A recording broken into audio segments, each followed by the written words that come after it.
What is up, my possums and my friends? We are Offensive Points, and we are going to walk you through the NFC South today. Do some team previews. I hope you guys are chilling on that off-season crack, that camp crack, as I like to call it, because it hits, you spaz out a little bit, you hit the waiver wires, you're like, holy shit, is this guy available? And you're on it. It's a fast-moving thing. It makes me feel good in the off-season, and it makes me act a little bit wonky. Drop some players I probably shouldn't drop, add some players I probably shouldn't add. But hey, at the end of the day, it's fantasy football, and that is why we're all here. As always, I am here with Josh and Billy. Josh, Billy, what is up? Honestly, I don't think you're overreacting right now, especially in Dynasty. Because like, if you hear camp news about someone, which while I will say, like, don't drop someone. If you overreact in that way, I feel bad for you. But if you hear some camp news on Kyle Williams coming out, which to be fair, he was heavily drafted, and then who was the guy that you just picked up for the Patriots? Already forgot his name. Efton Chisholm. You hear some news out of it, dude. What does it hurt you to drop a guy you already were thinking about dropping anyway for some prospect that might actually hit? I mean, how many times have we seen it hit where it's like a guy that no one drafted, or even in rookie drafts in Dynasty where they're just sitting on the waiver wire?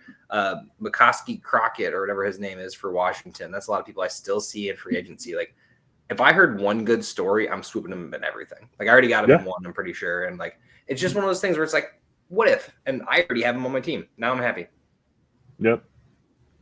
I mean, that's fair enough. I keep seeing Xavier Restrepo's name. So if he's not picked up, I'm sure he got drafted. But as an undrafted player, technically speaking, should he have been drafted in fantasy? Who knows? But he's getting heavily targeted. I was just gonna say he's one of those guys who like was undrafted, who was drafted, and like I think he got drafted above the one who was drafted in the third round. Which is wild, by the way. Both of those guys should be drafted. But at the same time, all of the camp news from the Titans, every story has a mention of Xavier Restrepo. Of some way, shape, or form, he's in there. So I don't know. Who's gonna be sitting? I mean, Treylon Burks gonna be sitting, and then it's just Ridley. It's just Ridley, and then these two new rookies. It's gonna be Ridley, A.O. Manor, and the problem with Restrepo, I don't know, because they're also running him with punt coverage, so he might be a punt returner for a little bit too. Who knows? Who knows? By the time we get to August, it might be completely different. But I mean, he's all over the field doing everything in these 7-on-7 drills. Fair enough. Okay, well, let's talk about some news before we get into the NFC South, which is the division that we're previewing tonight. We got two pretty big stories, I would call it. We'll see, but I don't know. They're fantasy relevant, at least. The first one is the bomb that was dropped in Denver. J.K. Dobbins has thrust himself upon the RB room for the Broncos. Josh, if you had R.J. Harvey, how mad are you right now? I'd be pissed, just all around. You drafted him in the first round, probably 9th pick, I think, is where he went. Most of the drafts were in. I even texted the group chat. I said, well, that sucks for everyone who drafted R.J. Harvey. Stock is down. And then Joe went ahead and doubled it up and doubled down for Estime. I think we're just, at this point, we talked about, I've talked about Javonte way too much. And yeah, sure, it's because I'm a homer. But he's also a really good running back. I just think that this room is destined to be a committee. Like, I'm not even super excited about drafting J.K. Dobbins. I mean, let's see where the ADP shakes out at the end of it all. But, man, this just kills any stock in any of them. Like, Estime was the number 2, and if Harvey didn't do it, he could have had a chance. And now Harvey had the, reigns the kingdom, and then now that's not looking great. And now J.K. Dobbins is coming in, and I'm sure someone out there is saying J.K. Dobbins is the one to own, and maybe he is, but I think I'm just avoiding the Broncos backfield and Jalen McLaughlin's still doing something out there. I don't know, sniffing around. So it's a tough backfield to be a part of. I mean, it's great for regular football. The Broncos are a good actual football team, but fantasy wise, there's not a whole lot of prospects on this team that I'm super interested in. At the end of the day, that's good and bad too. I agree. The thing with J.K. Dobbins is he actually going to be healthy? I mean, lightning doesn't strike the same place twice. I know that's false, but it seems like with J.K. Dobbins, he's going to miss a couple games here and there. We have R.J. Harvey, who is a pass catching back. We haven't seen a whole lot of that with J.K. Dobbins. We know Audric Estime is not that guy. Jaleel McLaughlin, yeah, but R.J. Harvey is going to have a pass catching role. So honestly, I mean, with the 11th pick, which is where I got him in our draft, I don't hate it because you're still getting a running back that's going to get a decent amount of play right off the bat. And it falls off a cliff right after that when it comes to prospecting these rookie running backs. So I don't hate it. I think if you drafted R.J. Harvey, you're going to be fine. He's explosive. Sean Payton fell in love with him in the draft, drafted him, and J.K. Dobbins comes in more or less because they didn't like what they were seeing out of the other guys. So I agree it's going to be a nightmare. It's probably not something I'm going to invest heavily in, but I will still be drafting R.J. Harvey when the season comes around. Yeah, I mean, I'll probably draft J.K. late if he makes it late. But this Denver room as a whole, like it's really hard to get invested in any of these guys because you just don't feel like anyone's going to get like maybe they do like the hot hand theory. Maybe they have a scheme where like there's multiple running backs going at the same time to be relevant, which Sean Payton did with the Saints before. Hasn't been unheard of that they were able to get use out of two different guys. But I don't know. I feel like Harvey, you're still good because you have not only like a second option that's going to get play, but you're also getting the lead backup handcuff. So, I mean, if you have Harvey, it's not so bad, but it's just that clear path to touches was right there. And Dobbins just kind of swoops in and makes it a little bit muddier than it needed to be. Definitely hurts. Definitely does. I definitely do want to say, do not sell RJ Harvey right now. Definitely you're selling at the lowest. I feel like everyone panic sells, right? Like they're like, oh, I'm done. I'm gonna try to get him out before people realize that they got J.K. Dobbins or whatever it is. Or, I mean, maybe someone's not really paying attention to offseason news and trying to offload the new rookie. And people probably will buy him, but I just don't think it's worth because you still got that chance. There's still that chance that RJ Harvey is the man that we all thought he was going to be whenever we realized that he had the backfield. Like, they drafted him for a reason. That was their sole path. Now they did go and get J.K. Dobbins for a reason, but that reason might not be RJ Harvey. That reason might be Estime, which was wild because there was news coming out about Estime needs to get more touches. Joe shared a story about where he was like, we need to see why, we need to see the back that we drafted, basically. So there's been some turmoil there, and it could very well be that Estime just isn't the guy that they want him to be. So let's see how this shakes out. But at the moment, I'm just tempering expectations and pretty just mad about it, like because still got a couple big veteran pieces to fall too. So this is going to be huge in these coming weeks of wide receiver and running backs. Yeah, I mean, I would say he went from RB2 to a flex, right? Like you're probably still going to get flex usage out of him, but he's not going to be what we thought he was going to be, which is until JK inevitably gets hurt. Sorry. Now, if both of these guys end up being 8th, 9th round picks at the end of the day, like, yeah, man, I'm going to take a shot on a flyer on them. But like, if anyone is higher than the 7th round, I'm just going to avoid. It's just not worth it to me. I just like the only problem I have with the Broncos. I mean, we'll get into more when we do the preview for that division, but I don't see where the offense is coming from. This feels like a pretty low scoring offense to me. But so I don't even know how many opportunities we're even talking about for touchdowns here. So maybe low end, very, very much so. I don't know. I don't like Sean Payton is this offensive guru. This whole offense just does not scream tons of points every week to me right now. It feels like very we're going to win by 3 points every game kind of thing right now, and like 17-20 situation. Yeah, I mean, there's a lot of pieces that need to work out for them, right? Like the Mims, the Troy Franklins, like those pieces need to hit for this team to be an explosive Vele, offense. which apparently is still going to get play, by the way. Like that's what Sean Payton came out and said. Vele is going to be one of the starters. It looks like going into the season, which is just like we've already been through the Vele experience. We thought we were done with it, and you didn't do anything to address it, and so we're just going to try it again. Okay, cool.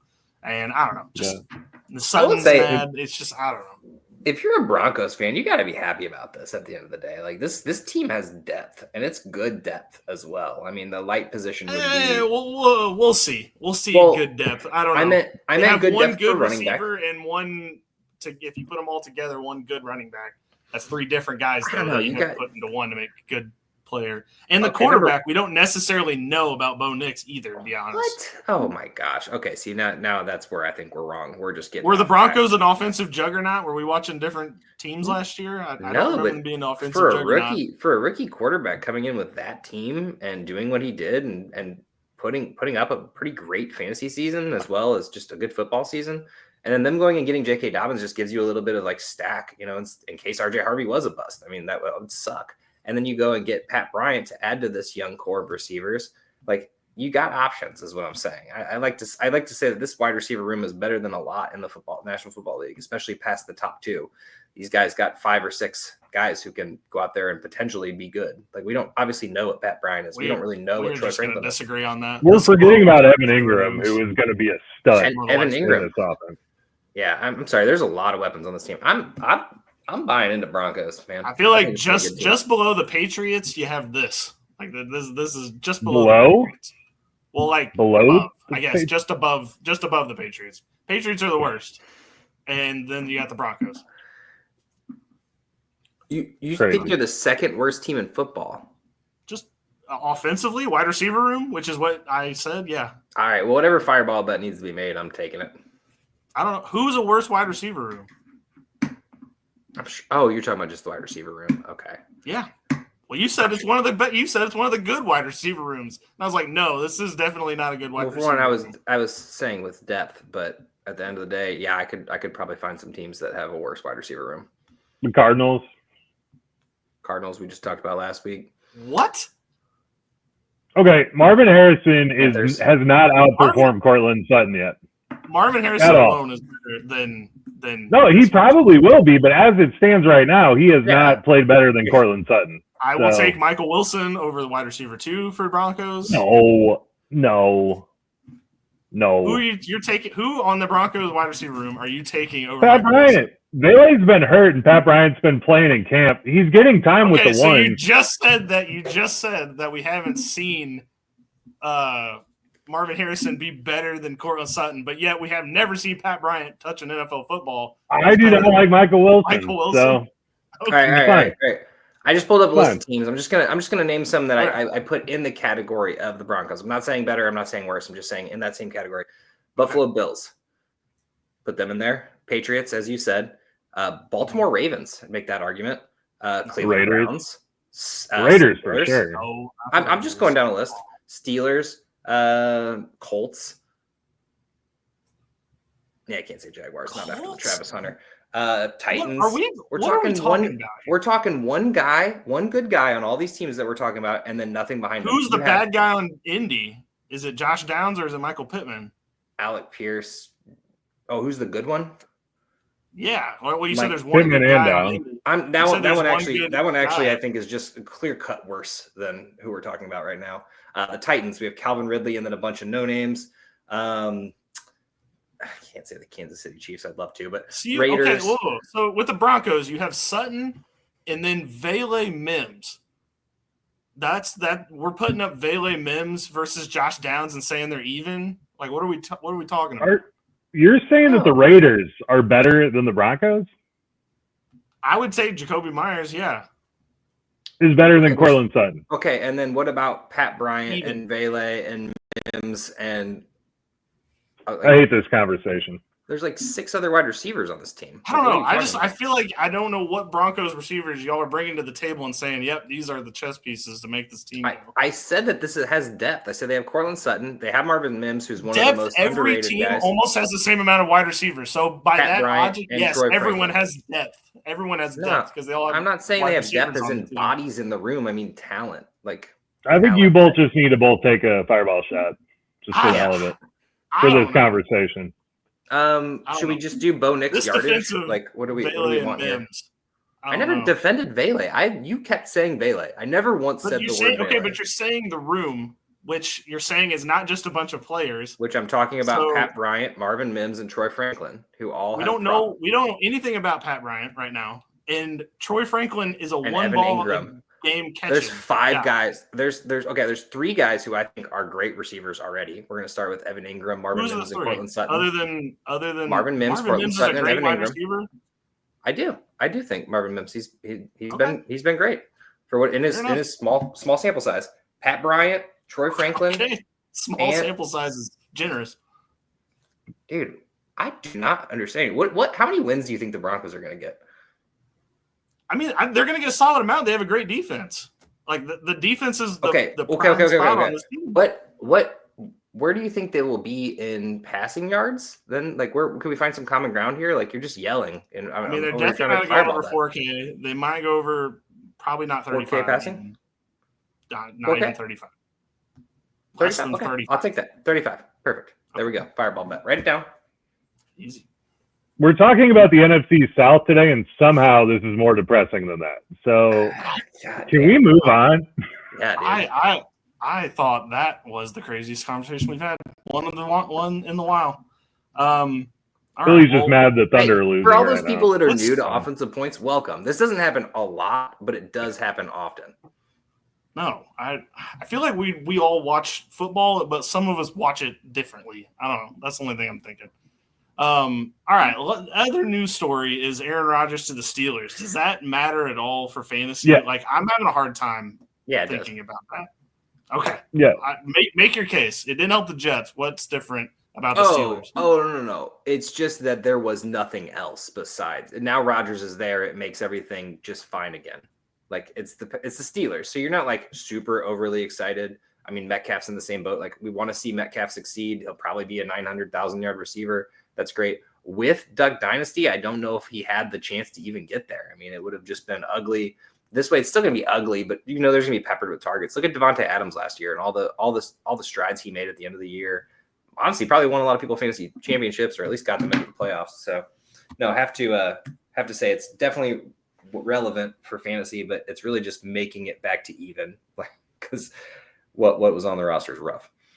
I think it brings DK back into play because, I mean, I was not drafting DK at all, but now, I mean, he's going to wide receiver 27. Now with Rodgers there, because he's going to throw the hell out of the ball to Metcalf here. So I think it brings at least DK back into play. I like it for Freiermuth. I do not trust, like Josh said, Mason Rudolph at all. So, yeah, give me Rodgers here. Get some fireworks. Poor Will Howard, man. I hope that he can actually turn into something in the future. Maybe if Rodgers is actually willing to become a leader. That's a scary thing to say there. I mean, at what point do you turn 41 years old and you're still playing football and you're still making these contracts, you realize, like, man, I should probably help out the next person. And I'm doing 1-year deals to keep my career going. Like, why don't you just like make the team a little bit better after you leave instead of ending? He's got the chip because Favre never helped him out, so he's got the chip on his shoulder. It's such a ridiculous way of living life, by the way. Just because over a decade, almost 20 years no, not 20 years ago. How long ago was that? That was 20 years. In 06. No. He's been in the league for 20 years. Yeah, like all that time ago. And he's still holding on to it. It's just crazy. It's crazy. Do you think he married himself like Rodman did, or have we confirmed who he got married to? Nope, they have not. I don't believe. Which, God, I'm so that'd be so great if we pulled a Rodman and just saw the picture of him in a wedding dress marrying himself. That'd be fantastic. Or like a half suit, half wedding dress, like one side and the other. That'd be awesome. They still losing, Bill? That's all the time I want on Rodgers. What'd you say, Joe? Are they still losing? They're down by 4, and people are blowing my phone up like they've lost the game already. This is clearly insane. Well, yeah, Josh, we tried to get this podcast going sooner, but, technical difficulties getting going here. NBA Finals. That's why he's so touchy. I thought he was on his period. No, I'm legitimately – I didn't even know what was going on in the game until Joe said something during that conversation. I cannot believe y'all believe in the Denver Broncos like this. I better see you all drafting. We are not. We were talking about the Steelers, Billy. Everybody. All right. No. Billy hates the Broncos. All right. Anyway, next news story. Nick Chubb signs a $2.5 million deal to the Houston Texans. Wasn't going to talk about this. I want to talk about it because this has the makings of one of the best late signings, at least. Because, I mean, we got nothing. We got dregs left at this point. There's a couple veterans who might make a splash impact here and there, maybe be able to be a coaching person. Not Aaron Rodgers, so not going to help the team out at all. But Nick Chubb, obviously the gruesome injury a couple of years back, and honestly, like, played better than I expected him to last year, coming back from that. And this Thunder and Lightning, dude, this is a fantasy football draft. You got Nick Chubb and Mixon on the same team. I never thought I'd see it. And I know we're looking at, who knows, shades of Nick Chubb at this point. But at the very least, if it can just be one good bruising run for this team when they need it most, this can be huge for them. They obviously don't believe in Dameon Pierce. They get a guy here and there in the draft. They don't really utilize him. Obviously, Mixon's great, but this gives a little insurance policy. And I love how this team's trying to build up this offense as they saw last year with all the injuries. I think this is a great signing for them. Obviously, we have no idea what Nick Chubb is at this point, but there's a chance that he's still, at least 50% of what he is, and that's still a damn good running back. Yeah. No, I love it. His vision's still elite. The speed's gone, but I mean, Mixon, it'll be a good back to help Mixon in those short yardage areas. And then they got Woody Marks in the 4th round. So I mean, I like the way this running back room's kind of filling out here. Good for them. Yep. Excited for Joe Mixon. It's be a fun team. Cool. That's all I had. I just wanted to have on that. I really just didn't talk about Rodgers anymore. I hate that he gets the news cycle every year. It's so annoying. I mean, I feel like we had to touch on it. I don't know. Steelers are just draft a quarterback. Come on. Do this year after year, but whatever. All right. We are on to the NFC South. This division has been a hot mess for a few years. I was looking at the current longest streaks without a playoff appearance, and of the top 7, we have 3 of the teams in this division. The Bucs have obviously been there, but the Falcons, the Panthers, and the Saints has been 5 years, I think, 6 years since they were there last. Because of Brady and Baker Mayfield, it's kind of kept them away. So, I mean, anything could look up. This might be a special year for one of these teams, but judging on the over-unders, we'll see. As usual, we'll start with what our worst team's going to be. We will skip the team that nobody picked, which is the Saints, or the Aints, as we're going to call them, and it is the Carolina Panthers. Oh, man. Carolina Panthers going into year 2 under Dave Canales. We had a biblical situation happen last year where someone lived their life and then died and then was resurrected, and that was Bryce Young. His first 24 games of his career, I pulled some stats here. His QBR was 32.25, which sucks. He had 1 rushing touchdown, and his fantasy points per game was 8.3 fantasy points per game. That sucks. Now, the resurrection happens. In the final 6 games of 2024, his QBR doubled to 62.22. He had 6 rushing touchdowns in 6 games, and he had 21.2 fantasy points per game. So Bryce Young is currently going at the QB 24. He's 139 overall. My question is, what the hell should one expect when they are drafting Bryce Young? He's obviously got to be your second QB. There's no way you're going in with Bryce Young as your starter. But what should we expect for this team? Because it all hinges on Bryce Young, because Andy Dalton's back. He's not going to win you anything. He's a turnover machine. So this entire offense hinges on Bryce Young doing what he did the final 6 games under Dave Canales last year. It's possible. I want to see it. It's going to be a fun team to watch. I, for one, am probably avoiding Bryce Young. I would rather have someone else as a backup unless I wait way late and he drops to QB 28, 29, something like that. The running backs are going to be exciting. You got Chubb here at RB 20. He is 48 overall. Some fun stats with Chubb Aubrey. He looked great last year, 1,000 yards. He caught 43 balls last year, but he only averaged 4 yards per catch. And he only had 1 game over 20 receiving yards. So they brought in Rico Dowdle. They signed him for $2.75 million. He also had 1,000 yards with the Cowboys last year. They paid him about as much as Elijah Mitchell and Ty Johnson are getting right now. You would think that, hey, we're going to use Rico as a pass-catching guy, but he only averaged 6.2 yards per catch. So there is opportunity in this offense for one of these guys to really jump in and take over the receiving role. I don't know who it's going to be. They draft Trevor Etienne. They said he's going to be a kick returner. He could honestly be the 3rd down back for this team because, I mean, he was a decent receiver in college. I like where Chubb is going. He's going to get a lot of work. I don't know where Rico is going to factor into this. I assume it's probably going to be like a 65-35 split here with Trevor Etienne coming in sparingly. But I don't know. I'm all in on Chuba. I think he's going to have an awesome season. But we shall see.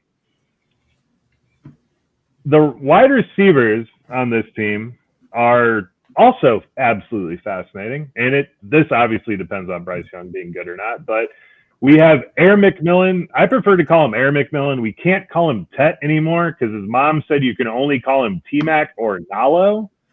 I don't know where Nalo comes from, but I'm going to call him Air McMillan. He's currently going at wide receiver 27. He is going to get a ton of targets. I don't think people are on this as much as they should be. This dude is going to get probably 160 targets, 150 targets in this offense. He was drafted 8th overall, and they don't have anybody else. He is their first-round pick. He is their immediate wide receiver 1. They have Xavier Leggett. He should not have been a first-rounder last year. He's fine. He's a good wide receiver 2. He's currently going at wide receiver 67. I mean, we should expect him to be a little bit better this year than he was last year, but he's already dealing with that foot injury again. He had surgery on it in February, I believe. So, and then in camp the other day, he had a shoe off and the trainers were looking at his foot. So I'm a little bit concerned there. So I'd probably avoid Leggett where he's going and focus on Adam Thielen. He was wide receiver 22 during the second coming last year with Bryce Young, but he is 34 years old. So probably going to fall off at some point. I think Air McMillan's your only guy that you're looking at, which brings me to Jalen Coker, Jimmy Horn, and Hunter Renfrow. Now, Jalen Coker is a fan favorite, but guys, he was undrafted.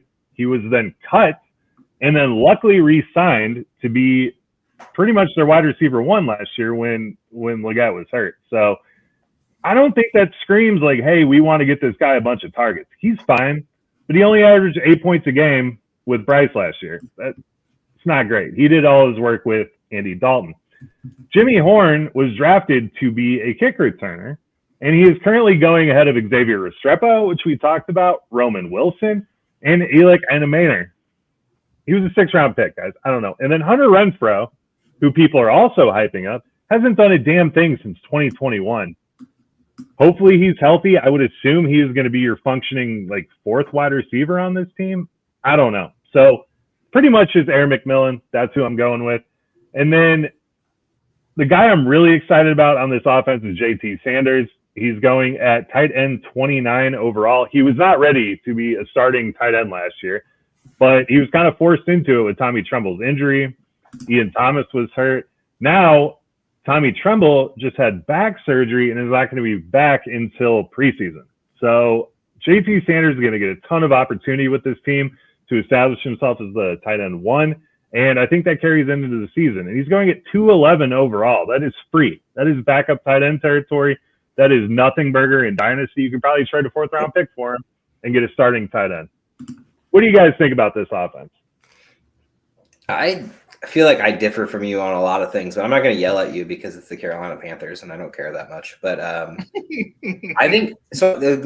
For just to start from the top, Bryce Young, I think for one, at this moment, we have to treat this like this is where he's going to pick up where he left off. He wanted to prove that he was worth the pick that he was. They sacrificed a lot of draft capital for him, their entire future for him. And if he was a bust, he put the team on his shoulders at the end of the year. Yeah, no, they didn't make the playoffs. They didn't do anything great, but they were keeping up with the best teams in the league. So they almost beat the Eagles at one point. They almost beat a couple other good teams. So they went 4-2. Yeah, the coolest thing about Bryce Young is you don't have to even draft him. I think he's a free agent after redraft leagues. I mean, barring deeper leagues or super flex, obviously. But I actually love the value on it because let's say you did go get a quarterback and you're just, you're set in other positions or you're in a deeper league and Bryce Young's the person to put on the bench. Just see what happens week 1. I don't know their schedule off the top of my head, but at the end of the day, if he can do what he did last year in any way, shape, or form, and he's on your team already, you don't have to scramble week 1. I love to have these kind of people on my team to start the year out. But at the very end of the day is maybe he doesn't do great off the bat and the first person drops him. And then week 2 he hits. I feel like this is going to be a waiver wire pickup at some point, whether it's when bye weeks hit or whatever. But other than that, the only other thing I really disagree with is the Chuba draft. I'm all in on Chuba type stuff. I'm worried. I'm gonna be honest with you. I think that pickup. I get it. That pickup is worrisome at the end of the day. I know it's Rico Dowdle. I know he's not like an elite running back by any means, but they went out and drafted Trevor Etienne. They brought in Rico Dowdle. They still have Jonathan Brooks on the sideline for the future. Like, this is more for dynasty sakes, but like, I don't know if we see what we've had in Chuba. I don't think they use him as a workhorse. I don't think he ever was designed to be a workhorse. I think he was always supposed to be a 1-2 punch kind of guy. And it very much seems like there's going to be some intermingling here, and that just worries me. But yeah. I mean, they paid him $9 million, so I assume they're going to try to get their money's worth. That's kind of where I think I'm they were going just with getting it. in before the market was crazy. We saw the running back market last year go crazy, and they were like, okay, if we sign him right now with this injury, like we got – actually, I think it was pre-Jonathan Brooks injury. I'd have to look that up. But I don't like that he's going above Kamara right now. And, I mean, David Montgomery's going behind him too, Swift along with the Judkins, Caleb Johnson. But, I mean, I like Chuba. I would take him over a lot of guys, probably not Kamara. But I think I'd take him a lot more like safely, or, you know, be happier about it if it was one round later. Like if this was 60-ish, I'd be pretty happy with this. But 50 just seems a bit rich when you could still, like, you're getting Joe Burrow, Devontae Smith right above him. Like, I mean, these are players that you know are going to at least slot in your roster. This one is one of those ones where it's like, and maybe this is a value for him. Maybe he does exactly what he did last year, and you end up with the running back 5 or whatever he ended up as. So I'm just saying, more timid about it. 14. So about where he's going. Fair enough. Through that whole thing, just realized that I'm probably going to have some Panthers on my team, because I feel like these are some good values that you're going to get these guys at. Maybe not Chuba. I mean, depending on how the draft falls, your needs, stuff like that. Like maybe I went wide receiver really heavy, and he's a 0, running back guy you can grab a little bit later. But between that, Bryce Young will probably be my second quarterback I take. Jatavian Sanders sounds like a hell of a guy to have stashed on my bench at tight end. Even Adam Thielen, I feel like, is a guy that people are going to forget about because they're going to be like, wow, isn't that guy still playing? That's kind of crazy. Dude, and you especially because he was injured most of the year last year too. So I feel like people really don't remember. So like they're going to be like, oh, he's still on the team? That's kind of crazy. Like when you're looking through the sheets of stickers and you're like thinking about who to put on the board, and you're like, Adam Thielen, he's still playing? That's kind of crazy. I just feel like there's a lot of these guys that like you can grab a little bit later than normal, but I think the value, you're actually going to get a better return based on where they're going. So I think I'm going to have a lot of Panthers on my team, which is bizarre. I don't know how much I love that, but I don't know. I like value. I'm a good value guy. Just to clarify, because like it seems like we're kind of like hopeful for the Panthers, even if they suck, like even if like this doesn't work out and this isn't a team that even competes whatsoever, they still have to throw the ball a shit ton. So, I mean, you're still getting discounts on Ted McMillan potentially and Adam Thielen and, I mean, hopefully Jatavian Sanders. I'd love to see it happen. He's obviously athletic, but would love to see him actually get that role. Yeah, but, I mean, this defense does have a chance to kind of shock some people after diving into it a little bit. But just one more note is it doesn't seem like they want Bryce Young to throw the ball a hell of a lot. So I do think there's going to be a lot of offense on this team, but it kind of makes me more comfortable with the whole Rico Dowdle, Chuba Hubbard thing, because I think that they're really going to try to run the football a lot this year, even with Bryce. So that's why that's why I said 150 targets for Tet instead of like 180 like we saw for Neighbors last year, just because I don't think they're going to sling it as much as we would like them. Neighbors is an outlier, by the way. If you look at like rookie targets, like that's not going to happen every year. No, but still think there's some value on the offense here. The defense, we get a healthy Derek Brown. Hopefully, he got hurt week 1 last year. So, I mean, he had over 100 tackles, and for that defensive line spot, that's insane. We love seeing that. They tried to get Milton Williams. They got Bobby Brown instead, and Tershawn Wharton. So they got Bobby Brown, who should be solid. Tershawn Wharton's a little bit more of a project. You don't need to worry about him. DJ Wonnum, interesting. He averaged 10.5 points per game last year when he came back and was healthy. He had 4 sacks. Definitely was the guy that I was using a lot last year, so he should be pretty good. They got Pat Jones also. Interesting story. So Pat Jones was a part-time player for the Vikings last year, had 7 sacks. So if he comes in, depending on how this shakes out, and gets a full-time role, he could be a very usable piece in this offense here, or this defense, I'm sorry. Kind of a sleeper to watch him.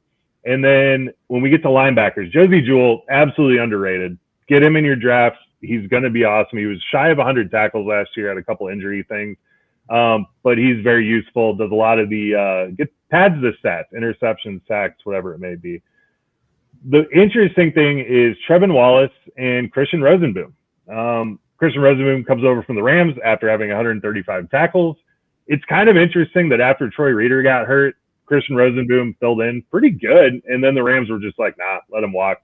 He only signed for $2.5 million, so that seems like the Rams totally could have handled that one. And then you got Trevin Wallace, who was kind of forced into a starting role when Shaq Thompson got hurt. Played okay. It wasn't great. So one of those two guys is going to have value this season. Just need to figure out which one. They went out and drafted Nick Scourton to kind of fill that other role, and Princely Umanamialian, who I will never say his name correctly. That's a good one, Joe. I'll take that there. So, I mean, clearly they like the guys they have on the line here because they let Jadeveon Clowney walk. They just cut him straight out. So it'll be interesting to see where he lands. Cornerbacks, Michael Jackson, J.C. Horn, they're going to be just fine. And the interesting thing is that I really like what they did. They signed Trayvon Moehrig, who is going to come over and play strong safety for them and is going to be awesome. And he is a name that people do not like drafting. He's not a sexy name at safety, and now he goes to the Panthers. You are going to get him for essentially free. Not many people are on him, but he's probably going to play that strong safety role unless we see Lathan Ransom really stud out in camp. He's the rookie they drafted, who kind of is another box safety like Trayvon Moehrig. So we could see Moehrig go over to free safety if Ransom jumps in, but we're going to assume that Nick Scott or Richardson is going to take that spot. We love Trayvon Moehrig at offensive points, at least I do. And he's the 6th highest paid safety in the league. So get him. He's free. We love it here. Just love it here. We just love it here. It's a great time. This team is fun, man. It's going to be fun to watch it. I don't expect great things, but. Well, their over-under, Joe, is 6.5. Well, they got Jacksonville, Arizona, the Falcons, the Patriots, the Dolphins, the Cowboys, the Jets, the Bills, the Packers, the Saints, the Falcons, the 49ers, the Rams, the Saints, the Buccaneers, the Seahawks, and the Buccaneers again. Not a good playoff schedule there, Bob. I'm going over. I am. What was the over-under on them? 6.5. 6.5. So 7 and 10. Man, see, this is such a Panthers thing to go get 6 wins. I feel like they could easily get 7. That is not a tough schedule. The Saints are probably 2 of them. They play the Patriots. That's a toss-up at this point. Cowboys. Probably going to split Atlanta. Probably, yeah. I could see. I think they win at least 3 division games, so that's halfway there, right? I mean, a little bit under halfway there, and I need 4 more wins. Can you pick up 1 more on the division and then a few more on the 9 other games you play? I think they could do it. I think if they go on a run like if they start hot or if they end hot like they did last year, like I could see 7. I'm gonna go over as well. They're gonna be competitive. Like it won't be embarrassing to lose to the Panthers this year. Like last year, it was like you all lost to the Panthers. Like whoa. I think this year it'll be like, oh okay, you lost to the Panthers. That makes sense. I'm having trouble placing the worst team this year. Honestly. It is more difficult this year. It's probably the Saints, but there's a chance that. Yeah, okay. I mean, that's fair. They don't even have in Vegas right now. They don't have any over-unders. Like how I'm going to do at the end of the podcast with the players, their over-unders for like yards and whatever. None on the board right now. 0. Maybe it's the Saints. All right, never mind. That's only one more thing I will say about the Panthers is they're in a great spot this year because Bryce, they got to make his decision on his 5th-year option next year. So if he goes out and returns to old Bryce, you probably suck enough to get a good quarterback this year. And if he plays awesome, you can pick up his 5th-year option and continue. So they're in a good spot, Panthers fans. Keep pounding. That's true. Okay. I don't know if y'all went over under or not. I went over. I'm over. Yeah, they're scrappy. Okay. Scrappy team. Let's put all. All right. Next team on the list is my Atlanta Falcons, who I finally, after all these years, did not draft a player on offense in the first round of the NFL draft. But we'll get to we'll get to the other goofy thing they did in the first round of the NFL draft, and when you get to the defense. Michael Penix currently going as QB 21, 147 overall. Probably not going to be your starter. I think we kind of need to see it, at least at the beginning of the year. It's kind of a guy that, like, if you picked Josh Allen, you picked Lamar Jackson, it's a good guy to grab as your second guy if you need a backup or something you want to stash on your roster, just to kind of see, because there is some fun weapons on this team. We'll just get him out of the way. Kyle Pitts, look, he is looking to currently be traded. There is talks on the table of him potentially being traded before training camp, so we'll kind of monitor that situation. As it stands now, though, he's going as tight end 18, 153 overall, so basically free, not using as a starter tight end, which, proves Josh right. I still think this offense is not what he needed to be in, but at this point, I'm probably just wrong. So why keep pounding that drum? Onto the wide receivers. We got Drake London. He's currently going 15 overall, 9th wide receiver. Feels about right. I think the amount of volume and what he's proven so far, as long as he stays not injured, that seems about right for him. He's been turning out some good seasons. He's never really had that like wide receiver 1 overall upside, which is disappointing.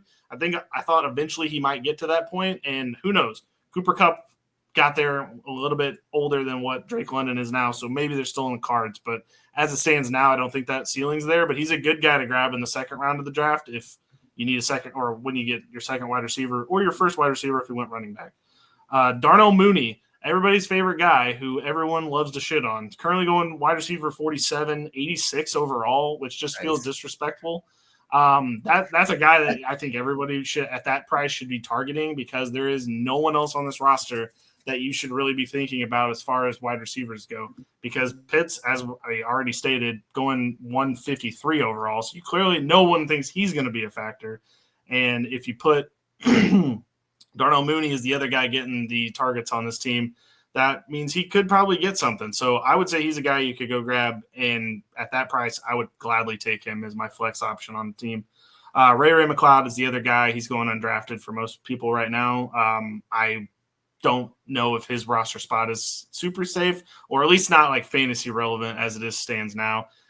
This wide receiver room is disgusting. Casey Washington, Kadero Hodge, Jamal Agnew, Nick Nash, who nobody wanted from San Jose State, and then just a bunch of other random people at the end of the roster that nobody wants. So I don't love the wide receiver room, but here we are. And then we get to the running backs, which is kind of the bell of the ball here. We got Bijan Robinson is going 4th overall, running back 2 behind Saquon.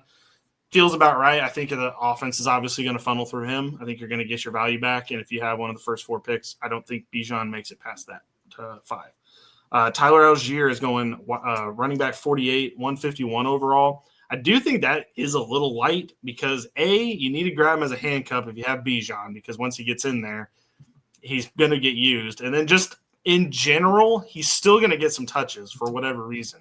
Bijan, for some reason, they don't want to make him a 30 rush per yard guy every game, which I think he is capable of being.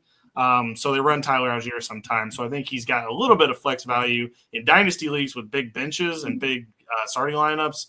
I know he's definitely usable in those because I've done it myself. But Bijan's the guy you want on this team. Drake London would be the other one. And then everyone else I'm a little less excited about as far as that goes. All right. I do want to touch on the defense real quick. This is a bizarre defense who you don't really know where you're going to be getting the production from because it's so new for the most part. I would say your safest bet on this team is Jesse Bates.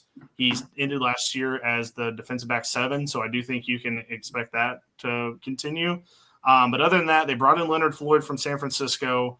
They drafted Jalen Walker in the first round, which we're all pretty excited for him. But then they did the really dumb move of spending next year's first-round pick to go up and get James Pierce.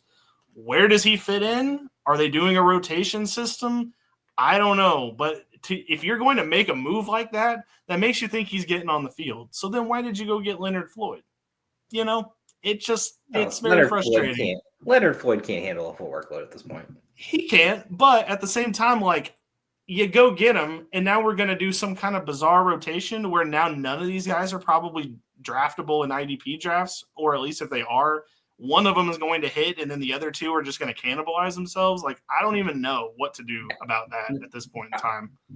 While I'll agree with you on the whole trading next year's first for James Pierce seems silly, at the end of the day, like, they thought that this is the guy, which I mean, they've clearly not been right about all these picks. So I feel like you could have gotten an edge rusher easy, went pretty early in the second round. Like, you could have gotten someone else if you really were after getting another. Probably could have gotten Pierce if they just waited. I mean, there's always that possibility. So I don't know. I mean, they also have that Arnold. I don't know how to say his last name. Yeah, there you go. Just to simplify everything you just said, you're tracking Drake London and Bijan in the early rounds, 100%. That's just a solid pick, and then Mooney's a steal. I mean, that's about all you need to say. I will say I'm actually back in on Pitts, and it's only because he's free.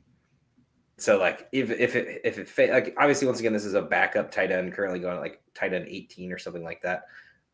That's fine. I'm good with that. Like, I don't want to trade. I don't want to pick the third tight end off the board to be Kyle Pitts, which was what people did in redraft his rookie year, which actually turned out okay because he actually did fine that year. But year one, everyone was thinking maybe this wasn't a mistake, and then every year after that, yeah, and we just kept going back to the well. But if he stays at 18 underneath Goddard, Kincaid, Jake Ferguson, Freiermuth even, which is just wild to me. I understand there's no second there, but I'm cool with snagging that. I mean, I would probably be better off going. You'd probably be better off getting like Loveland or Warren or something, trying to like take that shot on a rookie. But Kyle Pitts is athletic, and if he goes to the right team, or if he ends up staying on this team, there's targets. And by the way, we were talking about wide receivers rooms that are worse than the Denver Broncos. This is one of them. You got Drake London. I love Mooney, but at the end of the day, he's a wide receiver 2, probably wide receiver 3 on any other team that has better options. And then you got Ray McLeod, who somehow does it. And we don't know what Penix is. We still have no idea what Penix is. That's the biggest question mark for this team at the moment. But no, I mean, London's getting his, and that's the good thing because they didn't sign anyone. Now, if they would have got Ibuka or something, maybe you'd be like, oh. But at this moment, his stock could not be higher. Yeah, that's what we know Michael Penix is Drake London got 39 targets in the 3 games that he played. So Drake London to the absolute moon. I don't see why that wouldn't continue. I mean, Mooney had 6 top 20 finishes last year, wide receivers. So like you said, Bill, that's a hell of a steal. And then just to follow up on the defense, I actually really like what they did here because Caden Ellis is an absolute stud at linebacker and is going to be again this year. They got Jalen Walker, who can do the dual position thing just like Caden Ellis can. So you really have so much flexibility with those two guys that you never know where the pass rush is going to come from. Leonard Floyd was fine with 49ers last year at 8.5 sacks. And then you got James Pierce, who, I mean, we all thought he was going to be a top 5 pick going into last year. So I do like James Pierce a lot. He's a good bench stash. And then on this defense, like Xavier Watts could easily take over that job from Jordan Fuller at the end of the year. I like Billy Bowman out there also. The interesting thing is going to be there's going to be value between Divine Diablo and Troy Anderson. If Troy Anderson can stay healthy, it should be him. But it might end up being Diablo just because Troy Anderson cannot stay on the field. So this is going to be interesting to watch this defense in action. I kind of see the picture they're painting with it. I just want to see it actually happen. I think it's going to be jumbled a little bit. That's all. My only problem is it's going to be jumbled. You're not going to get like one guy that you draft and for sure set and forget. It's going to be a matchup a little bit dependent, or just based on what they're doing with the rotations. I don't know. That's my only concern. Diablo, it's going to be cool to watch, though. I do think this defense is going to be fun to watch. This is exactly what they needed to do. I mean, it would have been nice to see them get a late round wide receiver or something to add to this room, but I think at the end of the day, they have their studs, and it's like we have Bijan, we had Pitts, I guess, and have Drake London. So I love that they went after defense. Still a little bummed they burned a first round pick, but maybe they're onto something. Because here's the thing: they can't make any mistake next year. They don't have him. They don't have one to make the mistake with. But I do think that pick is probably going to be top 10-ish. So that is a little concerning for them. Could be bad. All right, the over under for the Falcons is 7.5. So 1 game more than the Panthers. Let's see. They got the Buccaneers, the Vikings, the Panthers, the Commanders. Week 5 bye. Buffalo Bills, 49ers, Dolphins, Patriots, Colts, Panthers, Saints, Jets, Seahawks, Buccaneers, Cardinals, Rams, Saints. Kind of a tough schedule. I don't see it. No. Yeah. I mean, they're playing like the Vikings, which we don't know who that is yet. So like there is some like mystery a little bit in there, but I just like I don't trust the team as it's constructed. I need to see it first. So I'm probably going under. I think that this team could be worse than the Panthers this year, unfortunately. Yeah. Yeah, I'm gonna go schedule for them. I don't like it. I don't see how their GM can last after this. I don't. Real. But like the thing is though, they did, and not only that, they can't really get rid of him because the new GM wouldn't have a first round pick to work with next year. So why in the hell would you take the job? So like it's kind of I don't know. Don't love it. I hope that Arthur Blank or whoever the owner is right now is the one making the decisions because the GM cannot continue to do this. I think it's Fautnot or whatever. I don't know. If this doesn't work, I don't know. Yeah, I'm going under as well. Sorry, I don't know. Fair enough. All right, Buccaneers, the leaders of the division so far. And probably will be. So this offense is amazing, as we saw last year. Baker came to an even bigger form than he's ever been in his professional career. He seems to be getting better with his old age. I say old age, he's 30. But anyway, so the Bucs got eliminated last year by the surging Commanders, so they're out to prove something, and I think they want to win this division by a little bit more than a game or two because I feel like that's what they've been eking into the playoffs. Defense, still a bit of a work in progress, but offensively, this is one of the best offenses in football. So we all know they got Emeka Egbuka to further draw some lines and who the wide receivers are going to be. And then did add Hassan Reddick in free agency to boost the defense. I think that was really their only addition on defense, at least starting wise. And then lost a couple big defensive players. But other than that, they didn't really lose anything of substance. KJ Britt and Joe Tran, who never really got to be that guy. Mike Edwards, safety, didn't really change. Offense stayed exactly the same. I don't think a single person changed. So let's get into some rankings and what we're feeling. So Bucky obviously had a phenomenal year last year and now is going 27th. So early third round pick at running back 8. I absolutely hate this. He finished as running back 13 last year. And maybe this is just, dynasty hype. Maybe he goes down a little bit. They did not add a running back. So the Rachaad White, Sean Tucker 2-3 is still there. Rachaad White was getting a lot of carries to start the year last year and just basically dwindled, but honestly still got a little bit at the end of the year just to kind of relieve Bucky at that point because he was doing everything. I love Bucky, man. This price tag is way too high for me in redraft. I'm probably not getting Bucky anywhere this year, and I hate everything about it. On to Baker, QB6 at 61. This is going to be where that QB run goes, and I think Baker's actually going to be a discount. Everybody's going to go Joe Burrow. Caleb will probably get drafted above him. There's going to be a lot of quarterbacks that are drafted above him that probably don't belong there. And I think Baker with this receiving core deserves to be there. So Patrick Mahomes is listed one under him currently. I just assume we live in St. Louis, so we're in a lot of KC-friendly drafts. Wide receiver wise, now this is where I get just a little bit hairy on like what to do. So you got Evans at 31, which seems excessive. Godwin at 54, who, just to clarify, he had an ankle injury, very bad ankle injury, but he should be back for at least, maybe if he misses a game or two. But at the most likely, it's looking like he's going to play. Although I don't know, they drafted Egbuka for a reason, whether it's the future or whether it's this year. Maybe they know something we don't. So I'm kind of steering away from Godwin, but every time I steer away from Godwin, he does well, and every time I draft Godwin, he does bad. So maybe that's a good thing. Maybe go get Godwin if I'm not drafting him. And then Egbuka and McMillan are absolutely free at the end of drafts, probably around 10, 11, 146, 148. I don't think they can decide the rank. Like, nobody knows who's going to be the better one. Obviously, McMillan caught a lot of touchdowns last year, but Egbuka has this fresh legs situation. I think Kate Otten, obviously, man, great tight end. There's no one behind him. It's just there's too many receivers in this room. And he ended up as tight end, 14 last year? He's in that range. Great fill-in, bye-week fill-in. Great if you got deep leagues or tight end premium to have on your roster, and you can get him for basically free. But at the end of the day, like I mentioned, multiple tight ends that you could go after instead of him. And then as for the defense, once again, nothing changed basically except for Hassan Reddick, who slots in at their edge rusher slot. Levante David's still the tackle leader, probably going to do it again, even though he's 45 years old and still out there doing it.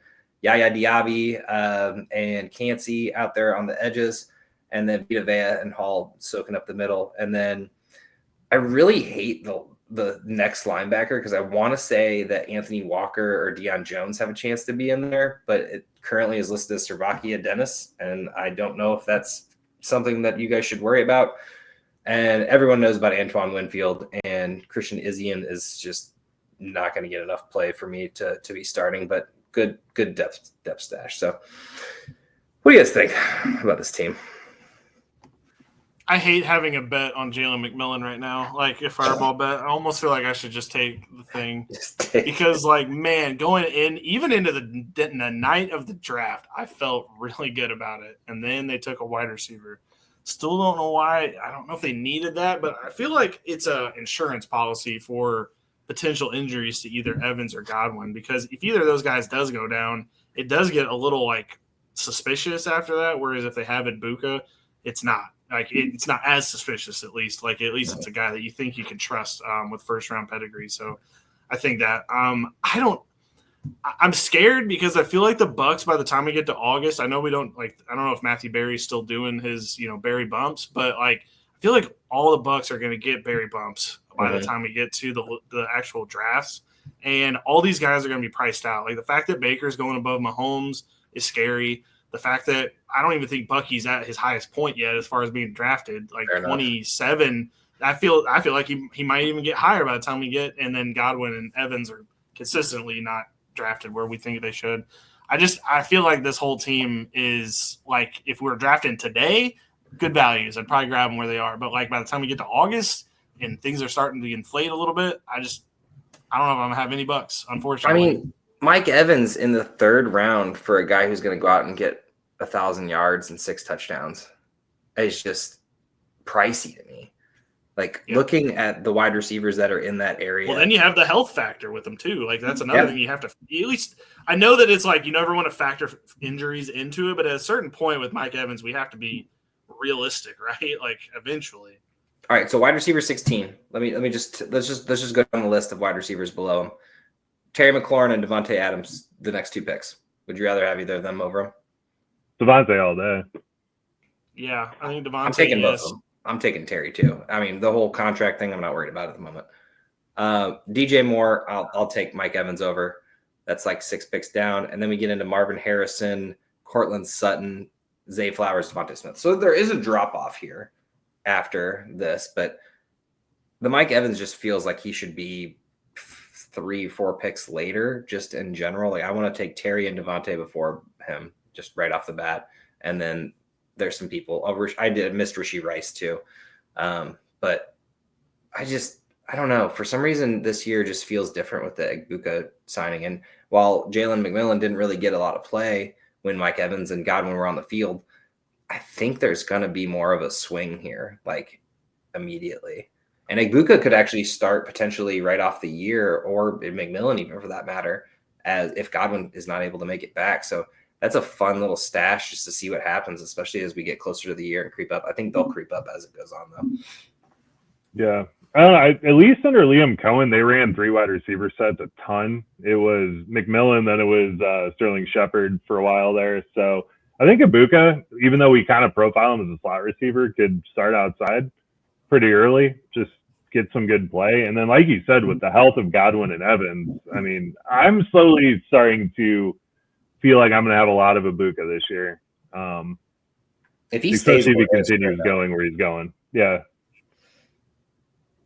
He could easily play himself into monster territory there. And then the only other thing I have to add to what you said, Josh, is Servakia Dennis, the 2 games that he started last year, he had 22 tackles in 2 games.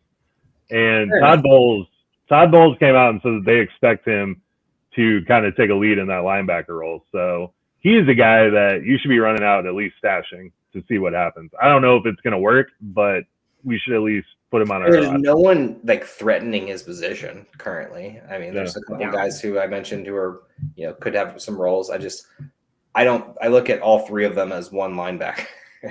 Yeah. Currently, but someone's going to end up with a starting role, and this team does soak up some tackles. So the fact that they didn't go defense in the first round will be one of the biggest draft shocks. I don't know. I feel like every year there's like a couple of things that just like I can't believe that happened.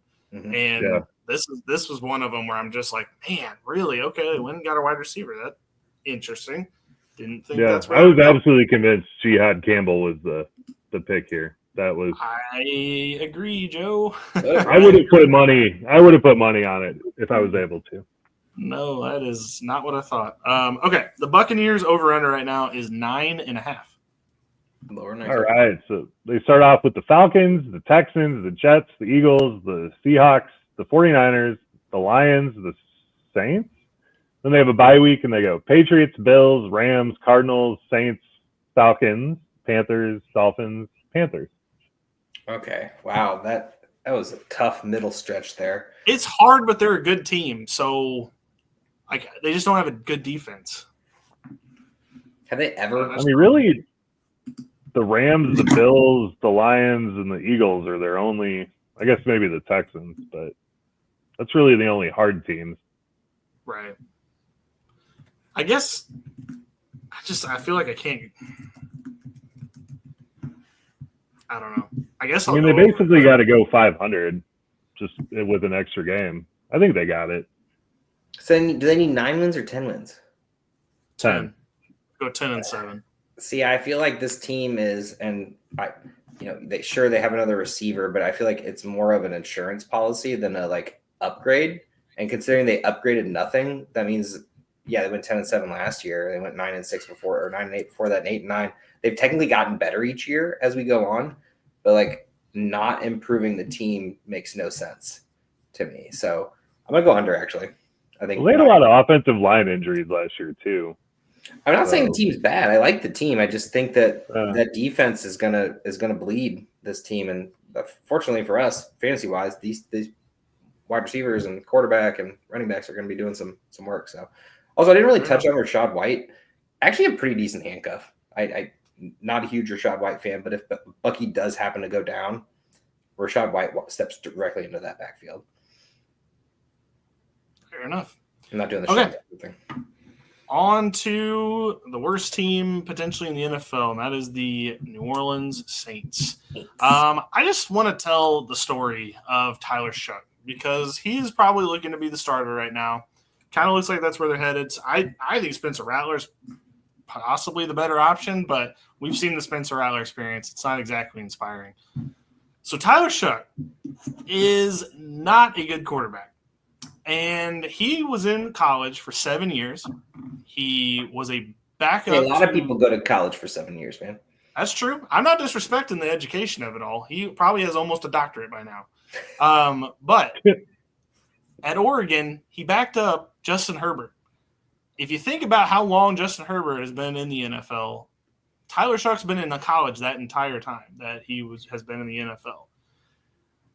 He has only thrown over 2,000 yards one time in his career. Now, you can say it's an injury thing, and I'll give you that because the man was in college for 7 years, and he only went over 10 games in one of those seasons, and that was his senior season at Louisville, which was the one that he got drafted off of.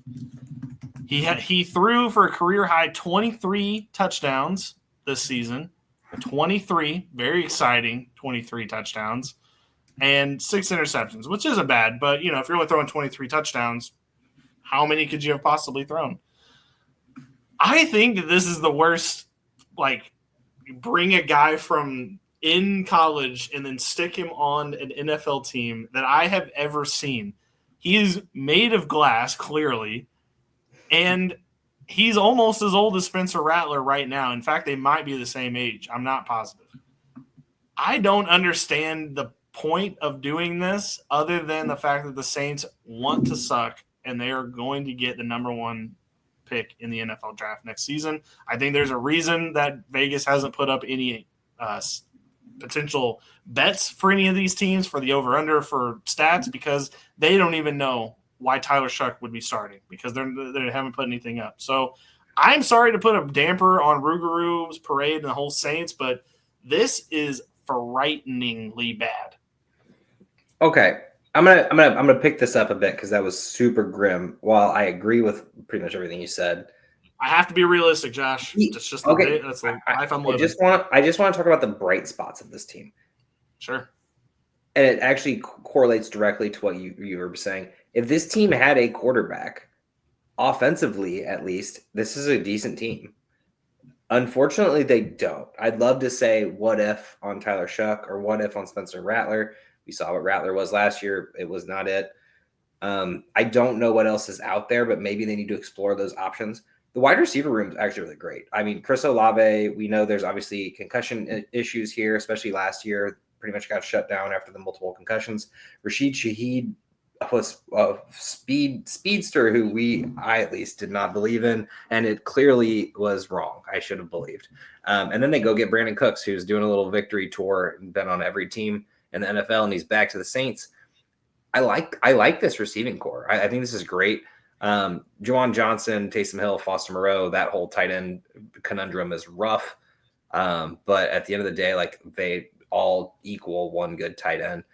I like the passing team here, like outside of the quarterback. So maybe, just maybe, there's a little bit of hope that Shuck can actually do something and be a game manager and get the ball to these guys. Don't know enough about them. What Billy said here doesn't sound like it. Just trying to be the positive bunch, and I'll leave the running backs to you, Joe.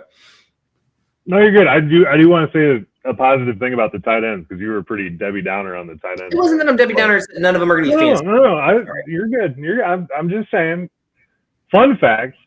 First of all, Tyler Shuck is 1 year older than Spencer Rattler, so that's fun. 2, he played football at Oregon with Juwan Johnson way back in the day, and they just made Juwan Johnson the 12th highest paid tight end in the NFL. So I low-key kind of like Juwan Johnson here.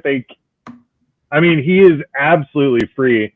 I just looked up. He's tight end 28. He's going 201 overall. If you're in a deep league, you could do worse than Juwan Johnson, especially in a tight end premium. He could be a guy to throw out there. I want to just interrupt. At what point, and this has nothing to do with what you're saying, at what point do you just roll Taysom Hill out there as quarterback and just see what you can be?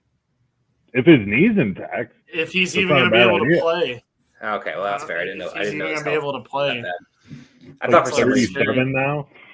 I mean, just give him a shot, man. Like, you got no quarterbacks on the roster. Give Taysom Hill a shot to be the quarterback. All right, anyway, sorry. Continue, Joe. I think he's like 35. No, this is just 35 coming off an ACL. How cool! By the way, another funny thing about Tyler Shuck is that he officially will be the last player drafted from the 1900s.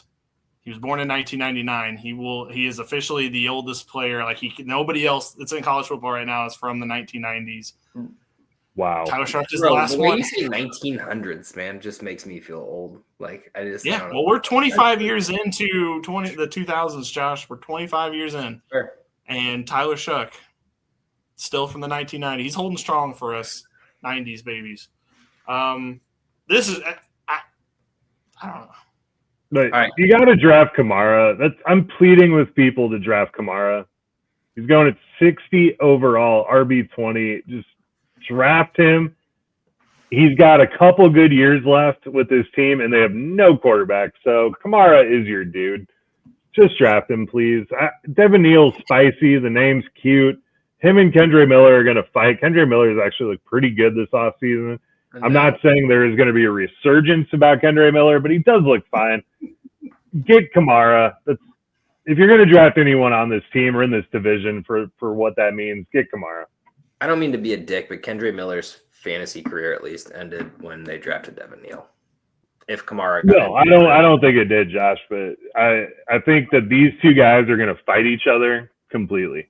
Okay, well this is They have Velus Jones, Joe. I know. Velus Jones is a stud. Nice. Let's go ahead and do a small. Let's just do a small fireball bet that Devin Neal ends up with more yards than Kendre Miller this year. Okay. That's easy. Yeah. Just a little fun Saints bet. You're welcome, Sad Rue. the Saints are. Anyone want to touch on the defense? Actually, not bad. It's I Okay. don't hate this. I like Justin Reed. Yeah. All right, I'll do it since nobody wants to do it. Brian Breesy was their weird draft pick that nobody expected. Great defensive tackle, honestly. Good defensive tackle. Chase Young, hoping that this man can have some sort of rebirth into what he was supposed to be. But at the end of the day, decent edge rusher. Carl Granderson, obviously we know he's decent. And Pete Werner, I know he's never done it before, but he also hasn't not done it. He's had some injury I feel like concerns. Stutzman's going to take his job, though, because, like, that's Billy's guy. It does feel that way. I was getting there. God. Sorry, man. I feel like everyone hates Pete Werner because he didn't end up being the like elite superstar that everyone just put on his name. But I feel like he was just fine in college, and then he came into and it was just there was a lack of like linebackers. I don't think there's anything wrong with Pete Werner. I think he actually can have a great year. I think he's a great steal in a lot of drafts. But like I said, you have already jumped the gun. Danny Stutzman does have a nice clear role to a starting role, and that could be for Demario Davis as well, who is also aging, still doing it, but like there could be a position there. And then the Honey Badger, Tyrann Mathieu here, and Justin Reed, both KC safeties. I just love that. I love that they just stole the Chiefs safeties after they win a ring, or 4. I don't even know how many they have. Yeah, I don't hate it, and then their corners are good too. Kool-Aid. I mean, I just don't draft corners for fantasy, so I don't talk about them, but. I don't know much about Yadam from San Francisco, but Alontae Taylor and Kool-Aid are both fine corners. Yeah, Alontae Taylor put up some good points last year just because they threw the ball at him 100 times a game. But yeah, they need to build a nursing home across the street from the practice facility and just wheel all these guys directly in there and go sign people off the street. I don't think this defense is as bad as you're saying. I mean, it's not. They're not bad. They're not bad. It's not it, and it's time for a new thing. You know, I mean, they've got so much money tied up into these guys. Honestly, like we talked about all this, and we didn't talk about a single rookie of theirs, except for Shuck. Kelvin Banks was a great draft pick, I guess, to be fair. Yeah. But Neal just felt like unnecessary because you got Kendre and Kamara, and then it's like a bunch of like backup defensive players. Like I don't even see a single person who's starting on this other than Shuck, and we kind of hope he doesn't. I still believe in Isaiah Folksy, man. It's gonna happen. You and his family, Joe. I think that might be the only people. Yeah, we exchanged Christmas cards. It's pretty cool. It's true. All right, let's get over this. Saints are 4.5. Ooh. Okay. The Saints get the Cardinals, the 49ers, the Seahawks, the Bills, the Giants, the Patriots, the Bears, the Buccaneers, the Rams, Carolina. Got a bye week 11. Falcons, Miami, Buccaneers, Panthers, Jets, Titans, Falcons. Man, I'm back in. It was real tough. I'm going to go over. I think they can win 5 games. I'm under 4.5, right? I think they win 3. Yeah, I don't believe that. I think 5's The fine. problem is once they get down, what happens? How do they get back in the game? Spencer Rattler, Tyler Shuck? I don't see it happen. It's a quarterback thing. I don't even know how they get to the 3 wins, to be completely honest, but football's weird and weird things happen. But I cannot see them winning 5 on accident. I think they beat Carolina or Atlanta on like just at least probably each of them once, and then go ahead and grab a Giants. I heard a couple other Jets I think was in there. Could see one of those two being a couple wins out of them. Depends on where they're at in the season. And then not to mention, you never know if like one of these teams is just struggling at the end of the year. That's my 5th win. I don't really. My 5th win's like a. Okay, so here is the thing. At what maybe it's not at what point they cannot try to win if they're like actually going for the number 1 pick. At a certain point in the season, you just kind of got to be like, guys, I know that we got to win games because y'all are on contracts and y'all don't sign up to lose. But maybe we shut everybody down. All 100%. The old guys, go ahead and get Cancun packed up, get the family and all the dogs, everybody ready, and just shut her on down. So The crazy thing, though, is if they shut it down and they draft a rookie, all this entire defense is Retired. retired. So, like, Joe, what do you want me to do? do? I didn't play in their finances. No. I'm not saying you did anything. I'm just like looking at this team. We look at this team every year, and we're just like, you can't keep kicking these contracts down the fucking road, and they just keep doing it and doing it and doing it. And now it's like a sad state of affairs. That reminds me, Cameron Jordan is still on the team. I didn't mention him. I just good to see because him and Demario Davis, bro, they're like 400 years old. The veterans, man, they'll teach these young cats. They're older than us. Hey, fine. That's saying something, man. Whatever, though. Okay, that's the NFC South. It's bleak, guys. Yeah. It's bleak. I think this is the worst one we're gonna do. I don't think there's anybody in the AFC that's this bad, division wise. There's some bad teams, but there's good teams in those divisions as well. Right. Well, this one literally. Okay, so I guess here's the thing: which of the other teams that's not the Bucs break the playoff drought of 6+ years? Which do you think could do it? I think Bucs win the division at 9-8 or whatever. I think it's the same thing they've been doing. I think the Falcons try to push. There's always this little push at the end. So, the Falcons might do it, and then they just like fall down, and the Bucs take it. It's true. I don't know. Right. I think the Bucs get it, and I don't think they get a wild card team. I'd like to see No, I don't think there's a wild card team in this division. I'd like to see the Panthers somehow leapfrog the Bucs. That'd be fun. But at the end of the day, the Bucs being in the playoffs is better for the NFL and for the fans. Panthers' last playoff appearance was 2015. Yeah, that's pretty generous. I thought it would be a little. Yeah, it's been dark. Carolina's going to be feisty. The Falcons could do it, honestly. I mean, if Penix turns out, the team's built pretty well outside of wide receiver. It's not built well. We went over a whole segment of how they weren't built well. They had 1.5 wide receivers, and they're getting rid of their tight end, who's their third receiver. Well, if they keep Pitts, I think they could be feisty. I don't know. But I'm not saying they're going to make the playoffs. They could. That'd be an issue if there's an injury. The team is definition of house of cards. It's a rough one out there, but oh well. All right. Next week, we're going to go to a more happy division. That's the NFC North. Joe's Bears live in that division, so can't wait to hope springs eternal for the Bears once again. For was this the 5th year in a row we've done this? There's no hope until they prove it anymore. I'm tired of living on hope. I actually respect the hell out of that, Joe, because I don't think we would have done that 2 years ago or even when Caleb got there. But I don't know. Maybe this is finally the year. Thing is, I had to stop talking about Baker Mayfield, and then eventually it worked itself out. Joe and Baker's good now. Yeah. So maybe that's what you need to do with the Bears. You just need to stop hoping for them to be good, and then they'll start proving you wrong. Yep. Burn the Fields jersey. I think that'll lift the. I should. A ceremonial burning before the first game, maybe. Yeah, don't do it out of rage. You're just doing it like we could play like taps or something along with it. Like it doesn't have to be angry, Not like my dad on Thanksgiving. Jesus. Lions fan for all those that don't know. It's tough childhood. Okay, well, not to end on a dark note, but Bo Nix. We're going to circle back to this. His over-under on DraftKings right now for yards thrown is 3,425. So our 3,500 bet is actually right on the money with Vegas. That's about what they would do over-under-wise. So Smashing. Pretty good line. I think that's actually really generous for a guy who literally went out and threw, 3,700 yards last year. Something. Don't know why they would put it that low. Have no clue. Jesus Christ. I'm not playing this anymore. I don't care enough. That's fair. All right.